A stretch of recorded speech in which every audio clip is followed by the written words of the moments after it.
Can we all change channels? I don't know, for me I have to like...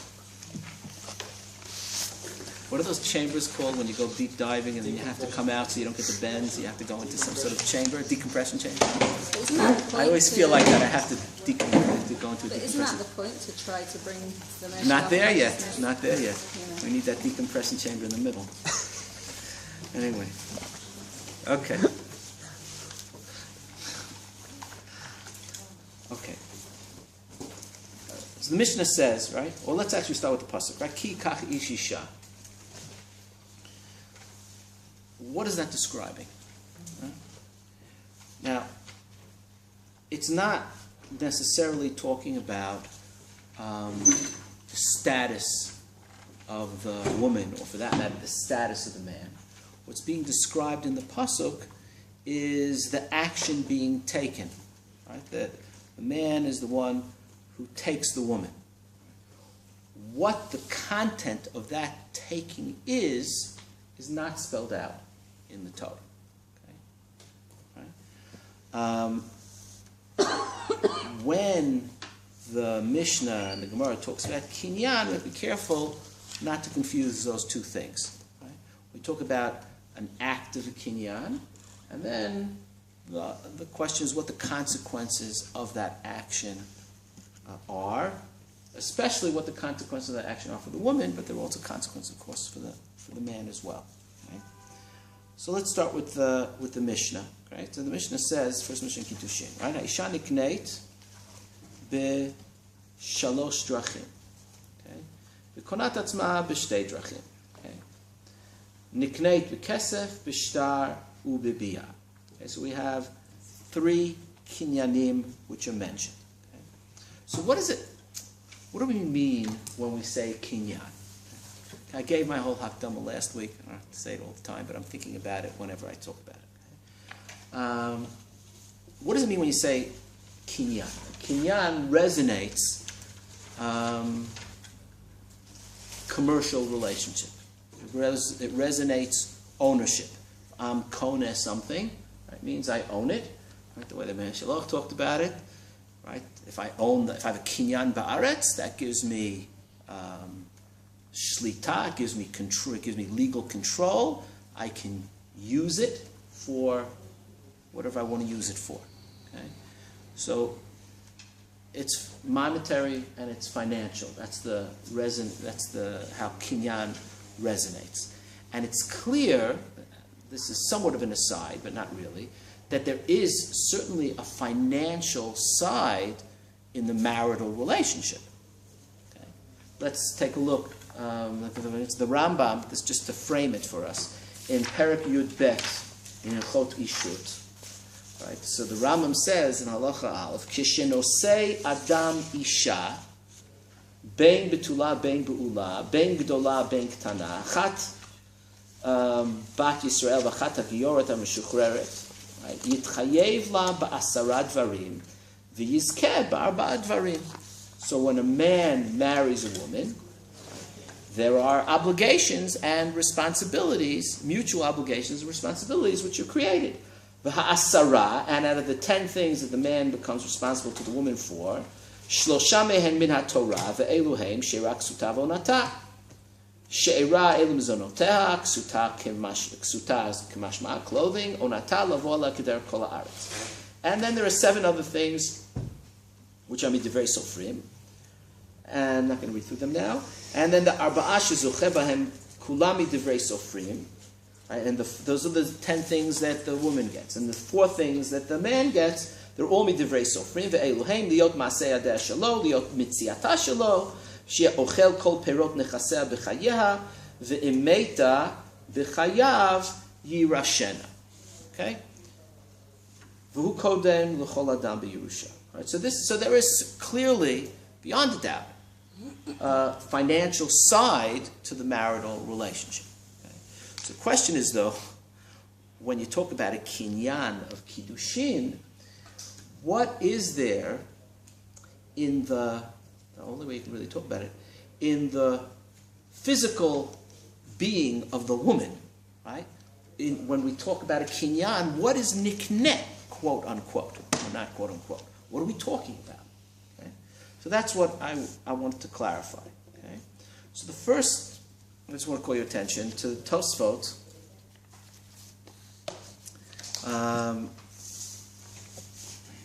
Kesef minalan. So Tosfot says, Gamar kicha kicha misteh from. See that? It's in the list of Tosotim that I gave you in Kiddushin. V'im tomar umat tzarich l'chol. You don't have it? The other dapim I didn't print out.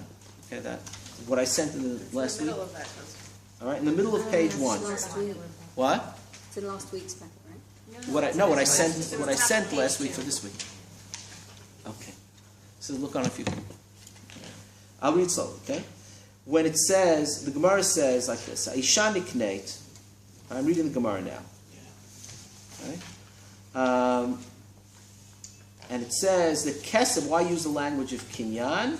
Because we're talking about kesef. Okay? The kesef minalan. So kesef is called a kinyan, and kesef minalan. Gamar kicha kicha misteh from. You learn some sort of gzera shava from when Avram Avinu acquired Marat HaMachpelah. Kicha kicha misteh from. Ktiv hacha ki kach ish isha. Uktiv hatam natati kesef hasadeh kach mimeni. V'kicha ikri kinyan. V'ktiv hasadeh asher kana Avraham. Okay? So the number of stages here. Okay? It says ki kach ish isha, and then it says natati kesef hasadeh kach mimeni. Okay? And then kicha ikri kinyan, and then you say hasadeh asher kana Avraham. So Tosa says, why do you need kicha kicha misteh from? Okay? V'im tomar ma tzarich l'chol zeh. Lo ya tzarich lomar ela kesef ikri kinyan dichtiv natati kesef hasadeh kach mimeni. Uktiv hasadeh asher kana Avraham. Whereas if you're doing the pshuto shel mikra thing that modern biblical people do, so you say the word here means this. You see there's an equation. Kicha is equated with kinyan, and kesef is equated with kicha. So kesef is equated with kinyan. Gamarnu. Why do you need kicha kicha misteh from? Okay. Why do you have to say that just like kicha is kinyan, is kesef, is de'efron, so too kesef is kinyan when you talk about kiddushin. Okay? It says v'yesh lomar debahachi lo sagi, that this is the reason you need, it's not sufficient, and you need kicha kicha misteh denehi de kesef hasadeh ikri kinyan. It's true that kesef is called kinyan. Kesef de isha lo ikri kinyan. It's not automatically known that just because kesef in the context of a sadeh alludes to kinyan, that doesn't necessarily follow that because there's kiddushay kesef that we should call that a kinyan. It does not follow. Lachein tzarich lavi raya. The oto kesef, the gamrinan ishamine ikri kinyan. To tell us that it's a kinyan, it's not sufficient to say, well, if it says this by sadeh, it means that by isha. I need the Torah to make it equivalent. Okay. So now, of course, you have the question of the havamina and the maskana. As what we're talking about, the question is as follows. If I talk about a kinyan, not in terms of the action only, but in terms of the content, or the chalot, what status change has occurred, am I talking about something which is analogous to a change in ownership, or am I not? Right? Am I only talking, if I talk about kinyan, I'm only talking about how it's done. But it doesn't mean that that's in terms of the nature of the status change. There's how you do it, and there's what happened. Okay? There's or in the traditional Lamdisha terminology, there's the maaseh, there's the chalot. There's what you do, and there's what you facilitated. What was the consequence of what you did? Okay? So Tosfot is saying, I know that in terms of the maaseh, so we're talking about a kinyan. The question is, if the content of kinyan, is it somehow analogous to a change in ownership? Okay? Ownership for certain things, but let's call it some sort of ownership. Okay? So he says, without Gzerah Shavah, I would not have made that jump. Just because kesef is called a kinyan with regards to a field, it doesn't mean that the fact that you're doing kinyan, that you're doing kesef, that the man is giving the woman something of value, it doesn't mean that that is the same thing as a kinyan. For that, you need the Gzerah Shavah. Okay? Now, what is the content? Again, it's always the Havamina, what's the Maskana? What? But then once you have the Gzerah Oh, so this is always the question. Whenever you have a Havamina and a Maskana, your Maskana could be, right, I thought that maybe it has nothing to do with it, but in fact, I do derive everything from Sadeh, and it is a Kinyan. Or perhaps the Gzerah Shavah just tells me that I can call it a Kinyan in terms of the action, but it's still holding back in terms of the content. I don't know necessarily the conclusion. The Havamina is clear. The conclusion is less than 100% clear. Okay? All right, so that's one thing in terms of the Tosfot. If you take a look in the Gemara in Kiddushin on Daf Vav, which I sent you, it's on the second page. On Daf Vav Amud Aleph. So the Gemara talks about different languages, different things that the husband says either at the time of Gerushin or at the time of Kiddushin. So it says as follows. Pshita, see, it's the middle of the second page. Actually, it's Kiddushin Vav Amud Aleph. Okay, fine. I reformatted it for myself to make it smaller, so I print less. Okay. Okay, Pshita. Okay, can everybody turn off their phones? Okay. Pshita. Natan la gita va'amar la leishto hareyat bat chorin. You're now a free woman. Lo amar v'lo klum. But she wasn't a slave beforehand, then now she's not a free woman. So the language of freedom does not apply. Okay? Amar la l'shifchato hareyat muteret l'chol adam. And similarly, if he said to his slave, now you're permissible, you can marry whoever you want. Lo amar v'lo klum. Right? Because it's used in the language of Shemutar, and Asur is the language of Ishut. Cherut is the language of Kinyan. Okay? So if you mix up the language, so the process is not effectual. Amar la ishto hareyat la'atzmech mahu. This is a more ambiguous term.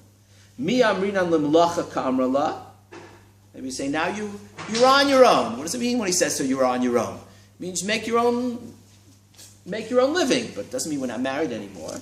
Odim legamri ka'amrala. Okay, amale ravina l'ravashi. Tashma. Titania. Gufo shall get shichrur, the main part of a freedom document for a slave. Hareyata ben chorim. Hareyata la'atzmecha.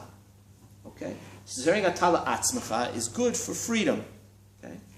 Hashta, now listen to this kal v'chomer. Uma eved knaani dekani le gufei ki amarle hareyata la'atzmecha legamre ka amarle isha the lo kani le gufa lo kol shekain. Because the language has a certain potency.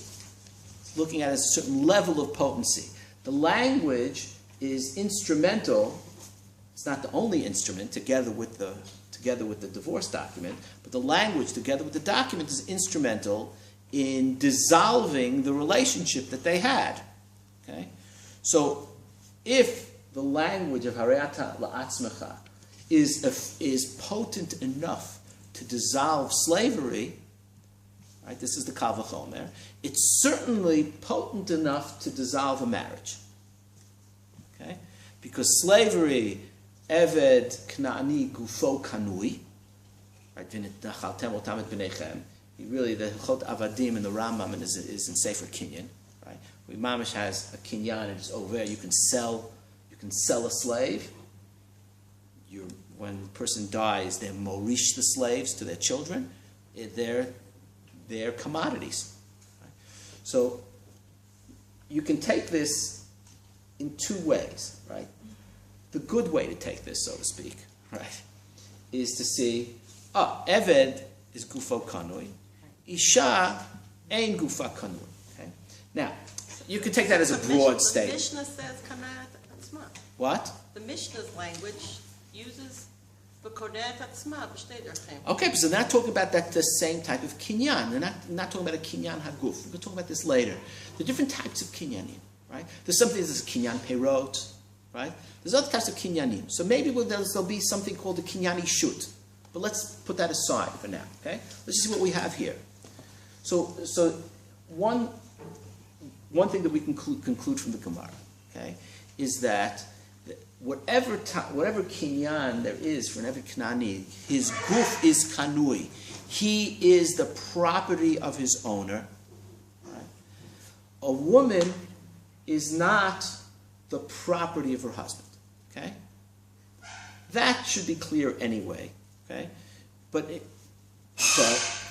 the question then is, upon what type of basis are you making the kal v'chomer?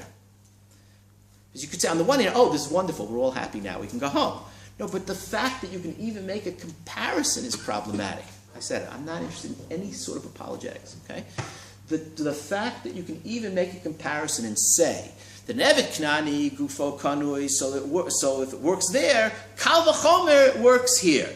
That means you're looking at whatever the content of the kinyan is as existing along some sort of spectrum of there's the most severe or the most severe example of the spectrum would be slavery, right? A less severe expression of that, which is called ein gufo kanui, but it still exists along that spectrum, is ishut. Right? Otherwise, the kal v'chomer doesn't make sense. You say if slavery can be untied, right, by this language, then certainly ishut can be untied by this language.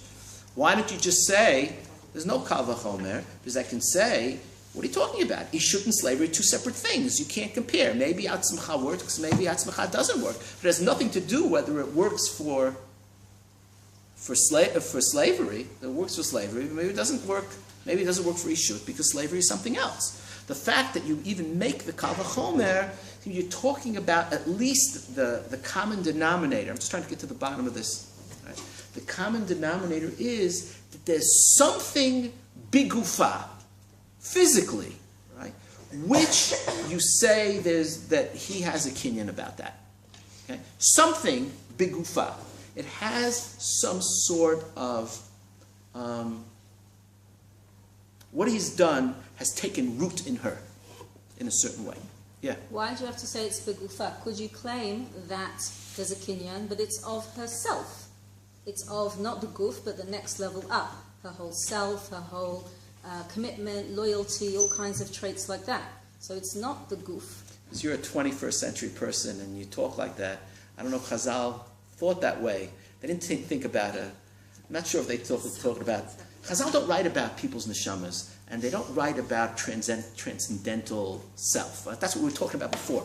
That's either Kant or Hasidus or Buddhism, but Chazal don't really talk that way. When they say she's asura al kol echad, she's basically given up her right to be, a free agent. Okay, so then there's certain physical limitations upon her body. Is it from your knowledge of the halacha? Is it just about the physicality, or is it? No, you're also now not going to be in an emotional relationship with other people. You're also not going to be interacting with other men. You're very, very careful. You're thinking about what marriage means to modern people. Okay, what marriage means to people after Cherem Rabbeinu Gershom. The emotional connection you're talking about when a man can have 3 or 4 wives is different. Right? We're talking about just a different reality. I'm hesitant to inject that into the sugya, honestly. Right? I'm just trying to understand from what it says here what the kinyan is. There certainly is this idea that there's the legal status of the person as opposed to the cheftza of their body. Right? There is an identity that you can find in halacha. There's a cheftza and there is such a thing as a gavra, right? In halacha, right? There's the legal entity of the individual, right? Which is not only their body, but this is getting to a philosophical. The whole Greek chiluk between body and soul is Greek and it's not the Rambam. I mean, it's not Chazal, and it's certainly not Tanakh. Okay, and there are all sorts of distortions that came about because of the Greeks. Distortions, not distortions, whatever. But it's so to be careful when you're saying when they say body, they mean everything. They mean right. It's together, body, soul, together. Right? There's this stuffness of people. Personhood. Right. But they're saying here that it's not Kinyan Haguf. It's not a Kinyan Haguf. It's not all. Yeah. If it's not Guf, what is it? What is it? That's okay. So let's just put that out there. Okay. What is it? I don't know. Basicness, what it is, right? But I can tell you, in a sense, I can tell you what it's not. Right? It's not simple ownership the way I own my shirt or I own my notebook. Right? It's not that, which shouldn't be a chiddush. Right? But from the fact that the Gemara uses a kal vachomer, seems to say that there's b'chol some sort of common denominator in order to make the comparison. And there was a havamina. The havamina itself, I mean, I guess the Gemara would also make havaminas that it would never accept. I mean, there's no havamina here that says they're the same. But from the Kal Vachomer, you see that there's a common ground upon which to make a comparison. What would a normal modern person say to this? What are you talking about slavery for? It's a totally different relationship. Would you say that if a mother says to a child, "You're on your own"? Well, if it works to dissolve, the child is not kanui to the mother, right? But if Har'el atzmecha can dissolve the bonds of slavery, it certainly can dissolve the bonds of parenthood. You would say, "What are you talking about? What does parenthood have to do with slavery?" I mean, if you're an adolescent, you know what it has to do with it. But otherwise, right? Otherwise, it's not, right? Yeah, but actually, a modern person would speak in terms of freedom, because modern people have so much freedom, and marriage is a curtailing of natural freedoms that one has, right? That actually is the concept that a modern person would use. But you wouldn't define it legally as being owned by someone else, right? There's freedom to do what you want, right? Even if I'm not married, I still can't do whatever I want, right? There's somebody will always tell me that there's something I can't do. Vis-a-vis a child existed in the ancient world. What? Havamina that your child's body is. I know. I was just using it as an example. Okay, I know the Rambam Hilchos Tshuva, one of Tanim Shel Adam, Kemono Heim. I know all that. Human beings would never, modern human beings wouldn't enter into a kinyan of one person of another. Correct, I understand. So where you say it's obvious that it's not buying a sweatshirt, why is it obvious that it's not buying a sweatshirt? That's what I want to say. Why do you keep saying that? Okay. Why do you keep saying it's of course obvious that it didn't mean to buy? No, because the fact it said, okay. And I also want to understand. Yeah, okay. Are you assuming the pshat of the Mishnah is how these Amoraim are reading it? Because I'm not sure. I think they might be doing a developmental step. I think the pshat of the first sentence of the Mishnah, you can get to me what you think Beit Shammai and Beit Hillel is like. When it says, this is what I said to you before and I didn't understand your response. It says, Kona atatzma. The way he does some kinyan that we don't know what he's buying. Right. But we know the reverse of it, of her getting She gets out herself of it. back. She gets herself back. That's that same atzmacha that we just were hearing with the slavery. How do you know for sure that pshat isn't something that is similar to a physical buying of herself? Right, but herself for what? Okay. I don't know yet. Okay. Yes. Okay. Fine. But I don't know. But it's not. I don't know if the statement that Ravina, whoever it was, said in the Gemara is actually possibly the pshat of the Mishnah. I would be happy to say that maybe he's taking a developmental step forward. I don't know. We haven't ever discussed how we think the Gemara makes the Mishnah. And it's always the pshat of the Mishnah. But the konat atzma. That's strong language. It is, but it's not any stronger than Aisha Nikneit. In other words, that whatever, this we'll talk about Behemshech, that whatever happens during Kiddushin gets undone through Gerushin. Correct, but here we have some information about that, what that was, and that's the word atzma. Okay, but we don't know what about that atzma she's getting back. Okay, but it is similar to the atzma that was used with the slave. Okay, Yeah, all right. But what is she? Whether it's financial ownership, I think it's pretty clear that it's not. Nobody says that a man can sell his wife. That nobody says, right? Nobody ever said that, right? Baruch Hashem, right? Hold on one second. So nobody says that. So at least let's say that. So even if you're talking about some sort of ownership that the husband has over his wife, according to the Mishnah, right, and what she gets back, right, when she's konat atzma, that ownership is not simple, let's put it this way, it's not simply financial. Right? It certainly has financial ramifications, that's what we talked about before, but it's not that he owns her the way he would own a slave. It's a different legal category. It still might be something in her that belongs to him, but in a different way. Okay? Yeah. It feels to me like the relationship that should be compared to would be the evident living. In terms of kind of ownership of the time and the activity, but not of the person. It could be, no, but that's true, and there's a Gemara that talks about the difference between Eved Ivri and Eved Knani, that Eved Ivri is a question of whether Gufo Kanu is Makal Rishonu, but the reason that the Gemara is using this here is they're trying to work out the language, and this is the language was used to free an Eved Knani, okay? Yeah. It seems like the language of the get, Har'el the Kodam, telegraphs what's being owned, that the Kinyan is the Kinyan of her right to sleep with someone else. And that is then under his thumb, never returns to her until he releases it. All right, so let's talk about that. Hold on. That's a good point. Let's see. Okay, let's move on. Let's see how that where we see that. Okay, because there are going to be different aspects to this quote unquote kinyan that we're trying to figure out. Okay, there's something which is very strange in the Gemara here, and that is on Daf Bet Amud Bet. It says, why does it say Ha'isha Nikneit? Right? So the Gemara says a couple of things. Tani Ha'isha Nikneit. V'nitnei hatam ha'ish koneh.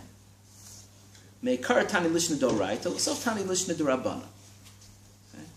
There are two different languages. There's a language that appears in the Torah, which is koneh or kicha, and Lishna Dorabanan Kiddushin. Okay, that doesn't appear in the Torah. My Lishna Dorabanan, the Asala Kule Alma Kehektesh. Okay, so now we're not talking about kinyanim anymore. We're talking about Isser v'Heter, right? That in the process of hektesh, a person can make something which was mutter aser. Okay, so the Asala Kule Alma Kehektesh. Then the Gemara continues, "Nitni hacha ish koneh." So if you want to say here, you want to have language of kinyan. So b'chol zot say ish koneh. Mishum dekabayin lemitnei sefer konat atzma bedida tananami reisha bedida. All right, it's a stylistic thing. You want to talk about from her perspective. V'nitnei ish koneh u'makneh. The Gemara doesn't give up. Just stick to the male perspective, right? The way we always do, right? V'nitnei ish koneh u'makneh. Mishum de'ika mitata ba'al, de'lo iu kamaknila, mishamai kamaknila. Okay, so it's not shaykh to say that the Baal is always makneh. Okay? You know the story with Rabbi Akiva Eger? There's a famous story. There was someone who refused to give a get to his wife, and they slept into Rabbi Akiva Eger. It's a practical story. It could be any, pick your European gadol from 200 years ago. So they took to Rabbi Akiva Eger, like up the stairs, Rabbi Akiva Eger, and he refused to give the get. Rabbi Akiva Eger said, he took out the Mishnah and he said, it's your choice. So the guy refused to give the get, and the story is he slipped on the way out and he fell down the stairs and he died. Okay? Happy ending. Okay? For everybody. Happy ending for a law that doesn't exactly work. Okay? That needs divine intervention. Okay, Tana koneh Hava mina afilu bal korcha, even against her will. Tana ha'isha nikneit midata in shalom midata lo. Really strange havamina, right? That isha nikneit, you would have a havamina if it said ish koneh, that afilu bal korcha. Why should I think that? Well, you don't ask an object when you buy it. But you do ask the owner when you buy it. Well, he does speak to her father. We're not necessarily about Kiddushay Ketana here. It's not talking about that. Well, it said Bein B'Ketana doesn't make a chiluk. Baal Korcha, you think it's talking just about Ketana? That's interesting. No, it's speaking about all of them. Everything. See, there's a thing you have to understand. In Yibum, Yibum is kona bal korcha. Even bal korcha of the man. In other words, if the man and the woman have relations, the yavam and the yavama have relations, even if it's by accident, whatever. We're not going to try to paint, right? We're not going to try to paint the right? But even if it's by accident, even if there's no kavan at all, the yibum is consummated, right? So that you don't need dat. But the reason for that would be is because it's a continuation of the first marriage. The dat you already had, and you're just continuing it. That's pshat. I don't want to get into the whole thing now, to how you understand yibum, okay? But here, there's a havamina that you don't need afilu bal korcha. So tana shanikneit the midata in shalom midata lo. Okay, so let's see what the Ramban does with this. Okay, so Ramban says tana ishanikneit towards by me it's the bottom of the page. Who's your Ramban? Ishanikneit midata in bal korcha lo. Okay, I want to skip a little bit.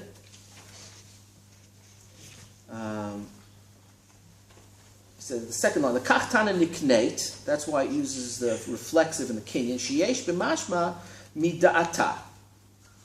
Right, because we're taking her into consideration when we use the reflexive verb. Sheyesh b'mashma mida'ata, or afilu bal korcha, maybe it includes both. V'tafasta ruba lo tafasta v'lehein l'chaba ela mida'ata. It could be interpreted both ways, so you have to, in a sense, you have to be machmir and say, therefore, she's only mekudeshet mida'ata. Okay, I'm skipping a little. The itema va'ish mekadesh. 1 second. The acherim amru came the tana mekadesh midata mashma v'lo bal korcha. So the only time you would think that it should be bal korcha is if you talk about Kinyan. If you talk about Kiddushin, then you wouldn't think that it's Bal Korcha. Okay? So that goes to looking at the woman, and when you talk about Kinyan, you talk about the woman as an object, so maybe you're right, you don't ask the object, right? So the Havamina is, if it said Ha'ish koneh chalav b'makolet, right? It's not HaChalav nikna, right? So that nobody asks the milk, nobody asks the cereal box, right? So it says nikneit. Yeah, in the language of Kinyan, you have to be told that it's not Bal Korcha. Okay? Again, so what does that mean? If you're departing from Kinyan, you're saying using the language of Kinyan, but you're saying, I would have thought of using the language of Kinyan, it's Bal Korcha. But I'm departing from the regular usage, I'm making it reflexive. So within the language of Kinyan, I'm telling you that it's not Bal Korcha. So maybe again, we're talking about maybe the issue of Kinyan is in the action is that is prescribed in order to change her status is an act of a Kinyan. But what's happening is not a Kinyan. If what was happening was a Kinyan, then it would be Bal Korcha. Okay? All right? Now, hold on. So that's one way of reading this. Okay?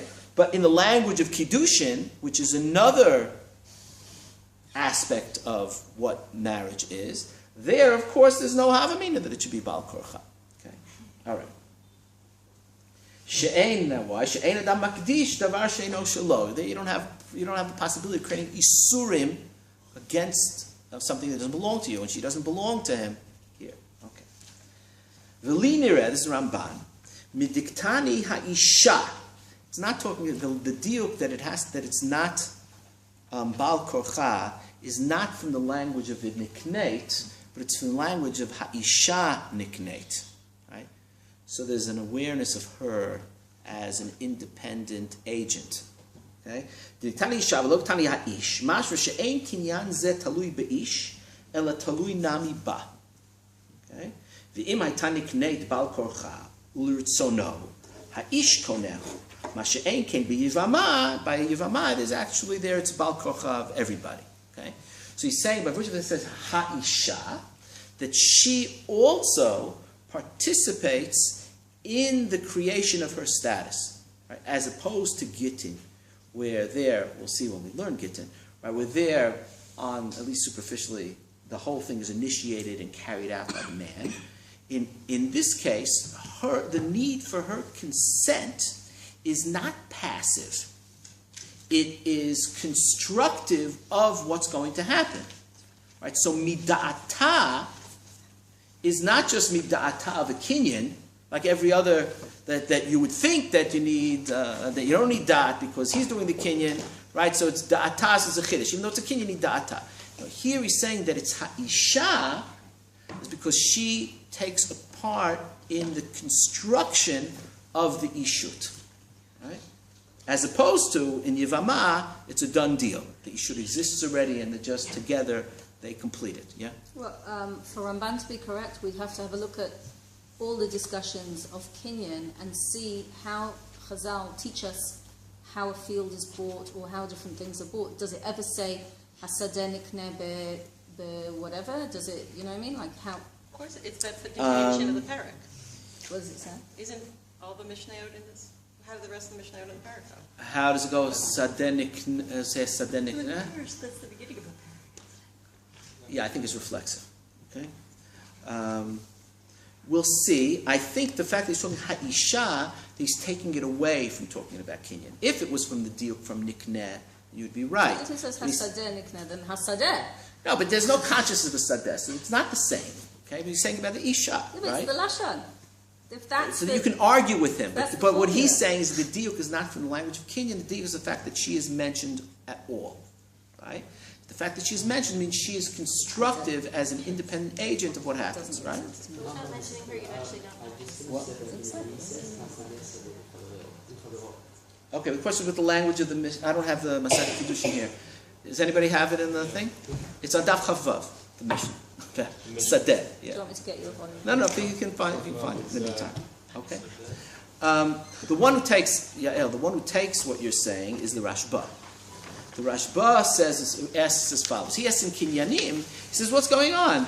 You never kona, and even in Kinyanim you're not kona against anybody's will. Right? Yeshmi in the middle here, in the middle of the Rashba, V'yeshmi she'ksha. The first words on the line are kevan. You have the same? V'yeshmi she'ksha. Afilu tanya ha'ish koneh. Let's say it would have said ha'ish koneh. And we leave the woman out of it entirely. And it's a regular kinyan, right? No exceptions. And you're telling me I would have had a havamina that he's koneh bal korcha. Heichi havasal kedatach de niknei bal korcha. The heichi matzinu makneh bal korcha. She's makneh, even within the language of Kinyan. She's makneh herself. He's koneh, she's makneh. Where do you ever have somebody giving something up, transferring ownership to someone else against their will? In the world of Kinyanim, it doesn't make sense. Right, you're saying you don't ask the apple, right? But we're not talking about the apple. We're talking about the person who owns the apple. You don't ask the other Knani. What? You also don't ask the other Knani. Another person. Right, but the Eved Knani is owned by a person. But He's just merchandise. There are cases where people buy things against their will, and I might be about to say something really ignorant, but isn't there like Talul? Very excellent. Okay, good. Zvini. So this is good if you see. On the one hand, you should have seen this before because I sent it to you last week, so you should have known it. But on the other hand, since you didn't see it before and you know it, that's really impressive. It says here, right? So what does he answer? The ishtamitite, the person that asked this question, forgot the Gemara in Bava Batra, tlayu v'zavin, zvini, v'tlo v'kadish, kiddushe kiddushin, v'gagav unsa, dezuze gamro mekanya nafsha. Because when you sell and buy things, when somebody wants to sell, if you force somebody to sell, at the end of the day they agree. Even though this is like tilato be'ones v'sofa b'ratzon, in a sense. Right? How do we define what is bal karcho? We all live in b'di'evet existence, right? I lose all my money in the stock market, I have to sell my house. I'm selling my house. Bal karchi? Right? I don't want to sell my house. But on another level, right? Consciousness is on different levels, right? On another level, I know that I have to sell my house. So when I take the money, I give over ownership to my house. Am I happy about it? No. Do I want to do it? No. But I realize that I have to do it anyway. So consciousness is a little confusing. It's not either you want to or you don't want to, right? So what does he talk? So he says that when the Gemara here talks about Bal Korcho, it's talking about that type of Bal Korcho. When the motives are mixed and there are different levels. So maybe on the one hand, she doesn't want to marry this creep, but he's the only guy around. So like, right? So does she want to marry him, or doesn't she want to marry him, right? So you would think under those what? Tavla meitav tandu. Tavla meitav tandu. There was this political cartoon in the 1980s about when East Germany was falling apart. Remember, right before the Berlin Wall came down, so all the East Germans started escaping to the west via Hungary. Do you remember that? It was the summer before. It was the beginning of the end of the Iron Curtain. So there was this political cartoon in Newsweek. It was like a bake cafe, and a girl was all put together, sitting with a guy who looked like a bit of a schlub, and he's all happy, and there's like nobody else in the bake cafe, and he says, "Remember, you said you would go out with me if I was the last man in East Germany?" So does she want to, or does she want to, right? So the Baal Korcho is nebulous, right? So that's the situation that the Gemara talks about in Bava Batra. Right? That I don't want to sell, but if Tlayu v'zavin zvine zvini is that on a different level, nobody's ever happy about selling something. They really want to they want to acquire things. They don't want to get rid of things. But because that might mean that the dot required for selling is less than it is for acquiring, so the person agrees ultimately. So that's the type of Baal Korcho we're thinking about here. So the Havamina is that if there's nobody left, right, and he forces her, we'll say that she agrees. It doesn't mean that we can do it against her will. It's just defining the level of consent in a very liberal way. Yeah, she wants to. She says she doesn't want, but she really wants, right? So that's the Havamina. Look, as a Havamina, that makes sense, because how you could think that then a man could just kidnap a woman and be Mekadesh her against her will, even as a Havamina, is totally insane, right? So I think that what the Rashba says, just in terms of working out the Gemara, makes a lot of sense, right? But what he does, right, the casualty, so to speak, of the Rashba is that there's a complete comparison between this and Kinyan in terms of the level of dot, right? And he just talks about Kiddushin. It is, maybe they do agree, maybe they don't agree, but it's still a question of dot of Kinyanim, okay? The Gemara here is not talking total Baal Korcha, it's talking about this type of situation. All right? So what we see from the Rashba, I think we have machloket here, in terms of whether I use Dinei Mamonot as a model in understanding the Kinyan, and the Nafkamina is how I look at the dot that we're talking about here in the Sugya, is that the Ramban is talking about something else. Right? It says Ha'isha, she creates something here. The diuk is from Isha and not from Nikneit. And that's where I learned about the fact that it can't be Mida'ata. Okay? It can't be Lo Mida'ata. The Rashba is sticking to a model of Dinei Mamonot. Right? And it can't be talking about some sort of exceptional case where you Mekadesh a woman against her will. It's not shy to talk about that. In Dinei Mamonot, the consent can be defined in a very liberal way, and the Havamina is to accept the same consent that you would require, the minimum consent you would require for a transaction on behalf of the person selling. That is the level of consent which you would require for a woman when she's mitkadeshet. That's the Havamina, and the Maskana is no. That you need a higher level of consent. Right? Isn't the Maskana machloket? Yeah, it's machlok there, but he's saying here, this is the Gemara here goes according to that day over there. Right? Okay? So you need a higher level of consent. The truth is, if you say, so the Havamina is again strictly in the terms of Dinei Mamonot, but if you say that here, within the Rashba, you need a higher level of consent here than you generally would need in Dinei Mamonot if you look at her as a seller, quote unquote. If you looked at her as a seller, then Tlayu v'zivine zvini, that should be good enough. Right? And in Kiddushin, that should also be good enough, because she is Tavlamet of Tandu, let's say. Okay? But if you say, no, we require a higher level of consent in the case of Kiddushin, that might be because it's not a Kinyan. What about Shutafut? It's also part of Kinyan. That's in Kinyan. I don't want to talk about Shutafut. I don't want to talk about Shutafut. They'll go too far afield. I don't want to talk about shutfut. I just want to talk about the dot which is required here. Because it's not a matter. Because it's not a matter that if he and her both have to do a kinyan. No, but she does not do kinyan. You need her consent, but the din of her consent, is it consent of a kinyan, or is it consent of something which is uniquely adapted for hilchot ishut? So when the Rambam mentions it, he mentions it as an independent tanai, as Eini Shamit Kadeshet El L'Da'ata. Right? He said that language. It sounds like it's nothing to do with kinyan. Where is that? I don't remember what it's called. I can't find it now. But he has the language of Eini Sha Mitkadeshet El L'Da'ata. Right? It's like that's part of the halachot of kiddushin. It's not part of the halachot of kinyanin. So in the Rashba, you could actually go both ways. You start off by comparing it to kinyanim, and then you say, no, we need a higher level of dat. Maybe that's because it's not a kinyan. Right? It could be, again, we initiate, maybe it's like modeled after a kinyan. That's what we mean when we say shanikneit. But really, on a deeper level, there are halachot here which come into play, which are not from the laws of kinyanim of property. Yeah. I'm confused. Like the woman is being mikadeshet and the woman is being niknet. There's two different things. All right. Hold on. This is the next step. Okay.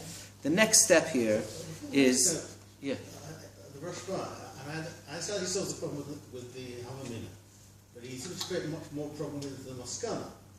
why? Would you have a case where the Kiddushin, there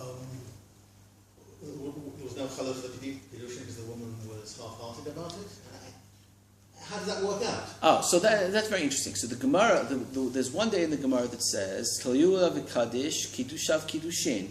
And then, here's where Chazal come in, what? About him, though. Kiddushav, kiddushin. Yeah. That means it's kiddushin, right? No, but Tlayu. No, but Tlayu also. No, but then the Gemara says, Va'aval afkeinu rabbanu kiddushin. This is one of the cases of afkeinu. Of afkeinu rabbanu kiddushin minei, hu asa shelo kahogen, lefichach asulo shelo kahogen. But that means that it's asulo. Right, so there, on the Torah level, maybe it works, according to that daya, right? But then, you cannot have legally such a situation. So then Chazal have to intervene, and let's say they're mevatel the kiddushin. Okay? How they do that, we'll talk about when we talk about, afkin. Okay? All right, this is very, very important. The Yerushalmi. Okay?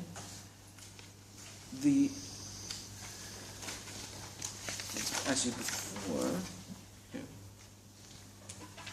Okay, let's see the Yerushalmi. The Yerushalmi says as follows. It quotes the Mishnah, right, the Mishnah, and then it says...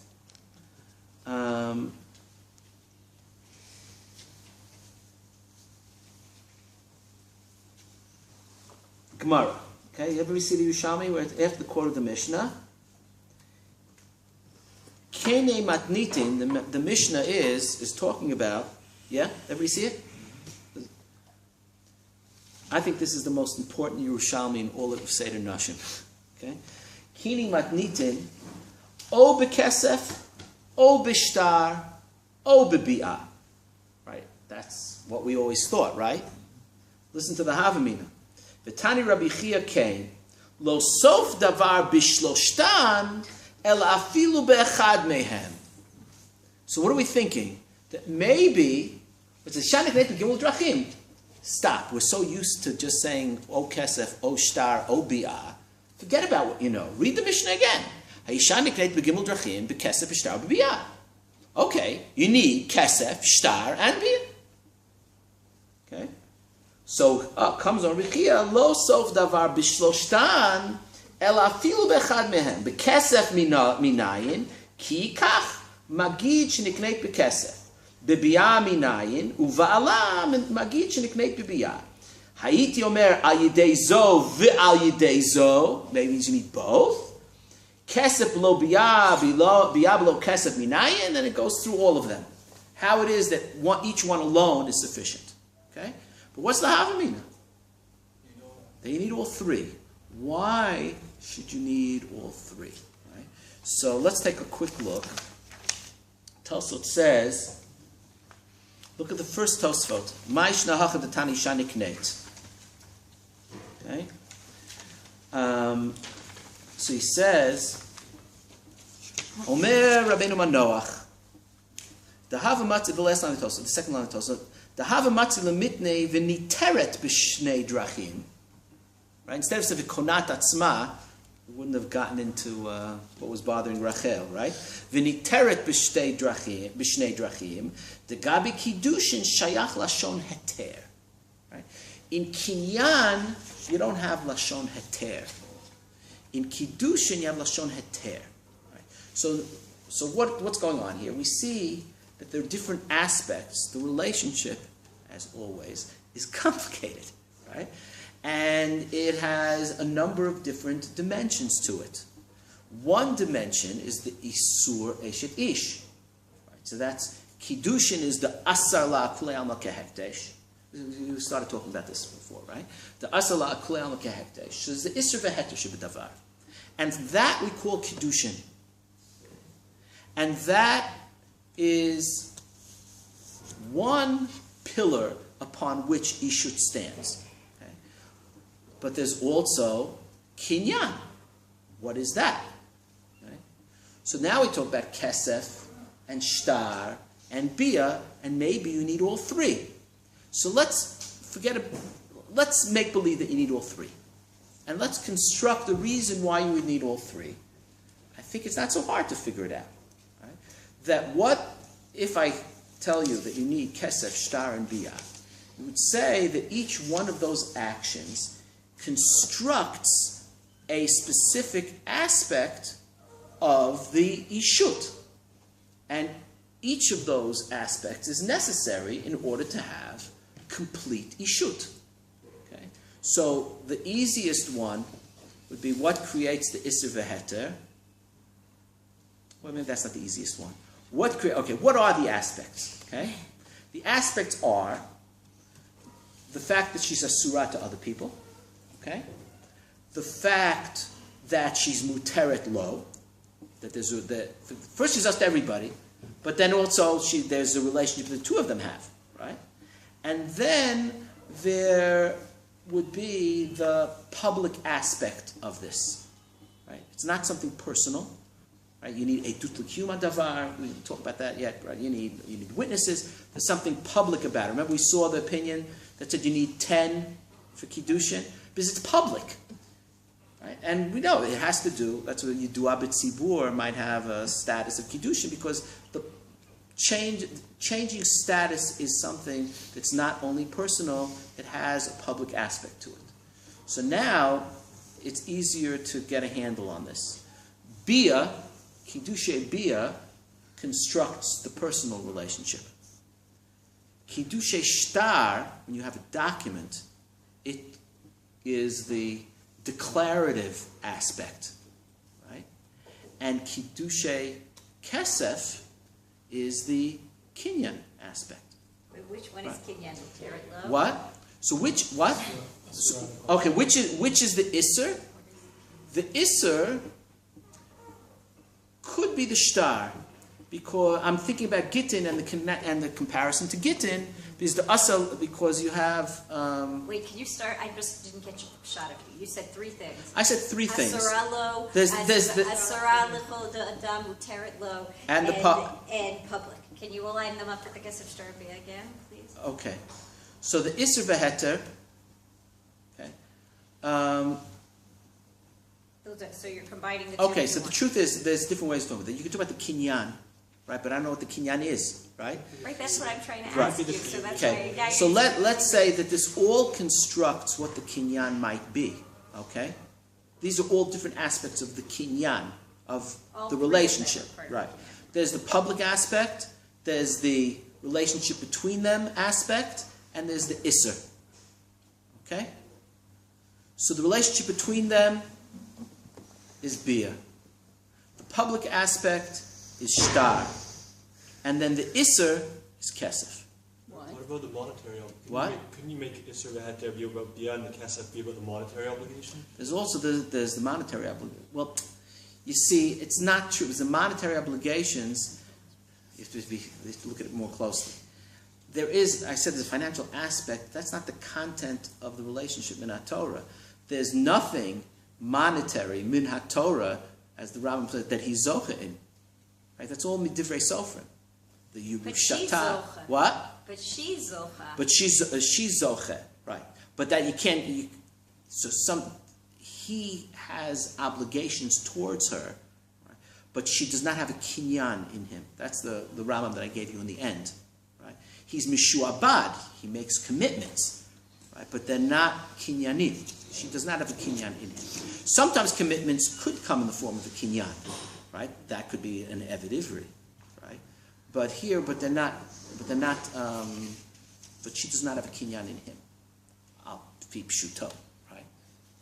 So can you All right, so can you flesh out the connection Yeah. between kesef? So- I don't get the logic. the What's the kesef connection between the bits. kesef All right, so and the kesef, in a sense, is what's left, right? Yes. You have the isur eshet ish, right? Where does the isur eshet ish come from? Okay. The isur eshet ish it could come from the fact that the relationship that he has with her is exclusive, and that's like a kinyan. Except for his other wives. There is a daya in the Gemara when it talks about Bnei Noach. This is very interesting. That a Ben Noach is mitzuvah on the Isser Eshet Ish because Ben Noach is mitzuvah on Gezer. Right? So in other words, you can't take her, she's mine. Right? So the Isser could be a function of Kinyan. Right? Whereas the other aspects are not a function of Kinyan. What's interesting here is look at the Yerushalmi, at the Tosfot here. Mishum de Kabayla mitnei kesef. Says, why does it say Kinyan? So the Gemara answers, Mishum de Kabayla mitnei kesef. So look what he says. V'hacha lo shaykh lemifrach the tanatarti atu chada. What do you mean? But the shtar and bia. Shtar and bia are not a Kinyan. So why does he use Kinyan? Because of kesef? But shtar and bia are not Kinyan. So because you have one which is Kinyan and two which are not Kinyan. So that would be the question. So tani tarti atu chada, you're going to change everything. You want language of Kinyan because of kesef. But the other two things are not Kinyan. Right? So only kesef is Kinyan. Okay? So he says, he changes his mind. Inami, b'shtar nami ashkechan l'shon Kinyan dichtiv echkach et sefer hamakne. So shtar maybe is also Kinyan. Bia he doesn't think is Kinyan. So then at least it's 2-1. Shtar is Kinyan, kesef is Kinyan. Bia is not Kinyan, but you can still talk about Kinyan because 2 is greater than 1. Right? It's like rock, scissors, paper. What? It's like rock, scissors, paper. Like, which one wins? But the truth is, the Yerushalmi says that Isha, that Bia is like Kinyan Chazaka. That's the Yerushalmi. Okay, so the question is, how do we look at each of the Ma'asim? Is only Kesef Kinyan? Just in terms of the action. Now we're clearly talking about the action. Because what happens, so what's the Havamina? Let's go back to the Yerushalmi for a second. What's the Havamina of the Yerushalmi? That you need all three. Because you need all three, because you have to, bimo yadecha, so to speak, with your own hands, construct the ishut, every aspect of it. So you have to do the kinyan, which is the isser. You have to do the ishut, which is the bia. And you have to do the public declaration, which is the shtar. It's a very strong argument. It's a very strong argument. It's such a good havamina, right? So what's the maskana? The maskana is that, I don't think the maskana is that ishut changed. Ishut still has all these things, right? But the thing is, this is how it works. You do one.